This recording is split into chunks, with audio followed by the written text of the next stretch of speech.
Hello there, and welcome to the Outside Views weekly magazine on European politics. Despite the recent anti-corruption measures, Hungary fears that billions of euros in EU payments will be suspended. The EU Commission recommended on Wednesday not to release corona aid and other funding until the right-wing government of Prime Minister Viktor Orban fully implements promises to uphold the rule of law. Specifically, this involves around 7.5 billion euros from the community budget and 5.8 billion euros in corona aid. The EU Commission's recommendation to freeze funds from the community budget could be accepted by an EU Council of Ministers in the next few weeks. However, a qualified majority would be necessary. That is, at least 15 of the 27 EU member states would have to agree and together make up at least 65% of the total population of the European Union. In the case of corona aid, the Commission proposes formally confirming the Hungarian plan for the use of the funds. However, payments should only be made if the country meets a catalogue of requirements. This also includes those formulated in the rule of law process. The Commission acted similarly in the case of Poland, whose plan was already adopted in the middle of the year. The further developments are eagerly awaited, above all because Hungary has considerable means at its disposal to exert pressure on the EU. For example, the government in Budapest could block all decisions that require unanimity in the EU. This applies, for example, to sanctions against Russia or decisions to support Ukraine in the war against the neighboring country. A member of the court staff has resigned following allegations of racist comments at a reception at Buckingham Palace. The royal family takes the incident very seriously, and the person concerned has resigned from her honorary role with immediate effect and apologizes for the suffering caused. That's what Buckingham Palace said on Wednesday. The background is an incident that is said to have occurred on Tuesday in the royal family. A prominent black activist for victims of domestic violence made the allegations. The same Ngozi Fulani was invited as a guest at Queen Camilla's reception and then made her mixed feelings public on her Twitter channel. On the account of her organization Sister Space, she reproduced the conversation from her memory. A woman who was a member of the court staff repeatedly asked her where she really came from and was not satisfied with the answer that she was Britain-born and British. The member of the court staff asked several times about her roots. Unacceptable and very regrettable comments were made. That's what the palace wrote in its statement. Fulani has been reached out and invited to discuss the incident in more detail if she wishes. All members of the court staff would be reminded of the palace's standards of diversity and inclusion, which must be upheld at all times. It's not the first time that the British royal family has faced such allegations. Duchess Meghan and Prince Harry, who have retired from their official duties as royals, also accused the palace of racism in a sensational interview last year. A member of the royal family has thought about the presumed skin color of Meghan and Harry's firstborn son. The palace announced at the time that the allegations would be processed internally. Benjamin Netanyahu, Israel's former prime minister-elect, is currently forging a coalition with a radical LGBTQIA opponent. Netanyahu has reached a coalition agreement with the leader of the small ultra-nationalist faction of the Noam party, known for homophobic rhetoric and derogatory remarks about non-Orthodox Jews. According to media reports, Avi Maoz is to become deputy minister in the new Israeli government, one of whose responsibilities will be strengthening the Israelis' Jewish identity. On Sunday evening, a contract to this effect was signed between Netanyahu's right-wing conservative Likud party and Avi Maoz's Noam party. Maoz is a Jewish fundamentalist and West Bank settler who is openly opposed to LGBTQIA rights, the use of women in the military, and Arabs teaching Jewish students in Israeli schools. In the past, Maoz had caused a stir with anti-gay statements. He sees alternative family models as a threat to Israeli society.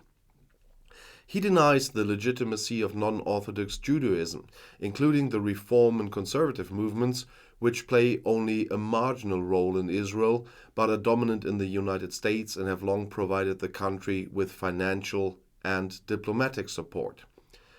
After the parliamentary elections on November 1st, Netanyahu's rapprochement with Maoz is taken as a sign of the future government's hard line.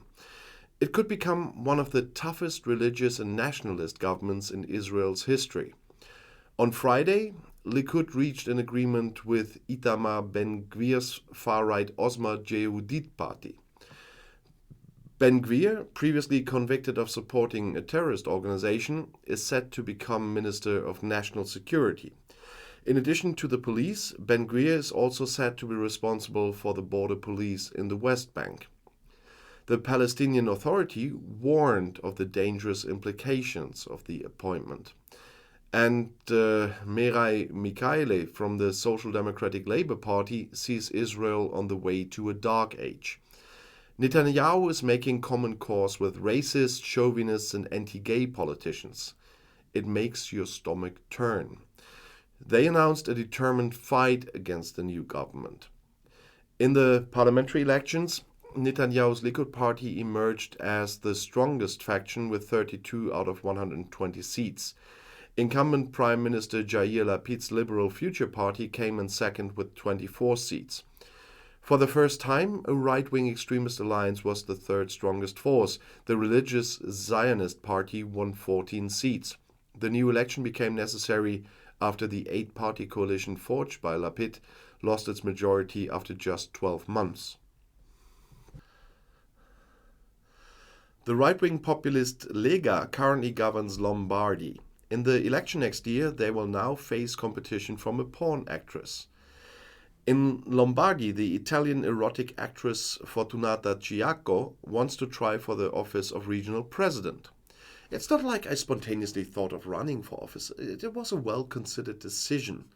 That's how she announced it in a TV interview. Elections are due next year in Italy's most populous and economically important region. Attilio Fontana of the right-wing party Lega, which is also involved in the government in Rome, currently governs the Lombard capital of Milan. Ciacco, who goes by the professional name of Priscilla Salerno, is running with the support of the small left-wing party Nuovo Partito Socialista. She doesn't have much of a chance of success, but she announced that she wanted to fight for women's rights. Ciacco referred to the political career of Ilona Staller, who became known as Cicciolina in the adult entertainment business and sat in the Italian parliament between 1987 and 1992. Belarusian Foreign Minister Vladimir Makey has died at the age of 64. The state news agency Belta reported a sudden death without giving any further details, and nothing was known about any diseases there. Makey had been foreign minister of the authoritarian country for 10 years and was one of the confidants of longtime ruler Alexander Lukashenko. Before becoming a minister, he was head of the presidential administration. At times, Makey was also traded as a possible successor to Lukashenko. He had long campaigned to improve his country's relations with the West and also criticized ally Russia. However, he backed away from this course after mass popular protests against the presidential election in 2020. He described the protests as a campaign by Western agents. The first expressions of condolences have come from Russia, the closest ally of Belarus.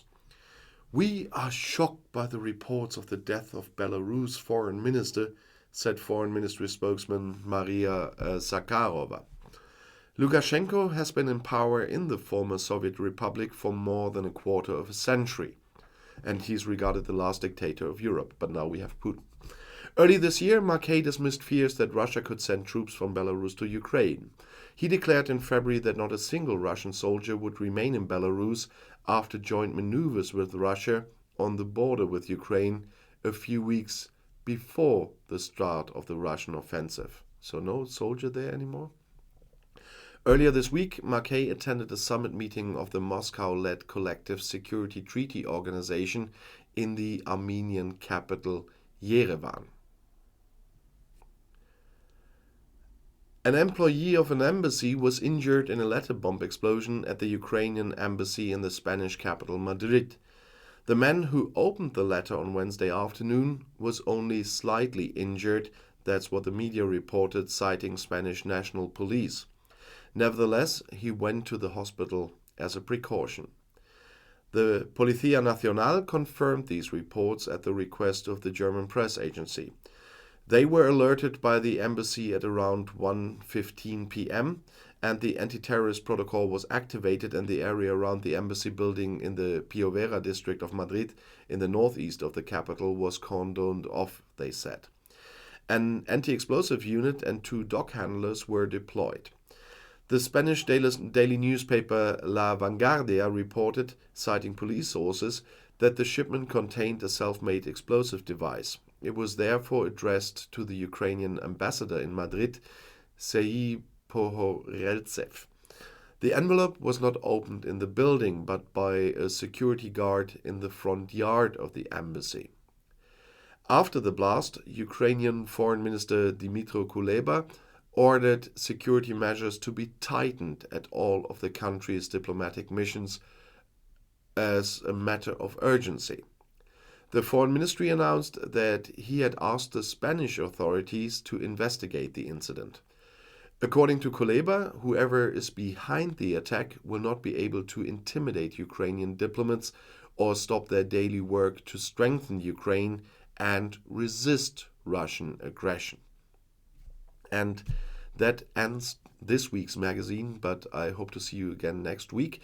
And of course, in the meantime, all the other channels are in the video description, and there you can see videos every day. I'll see you in my next video. I'll be back.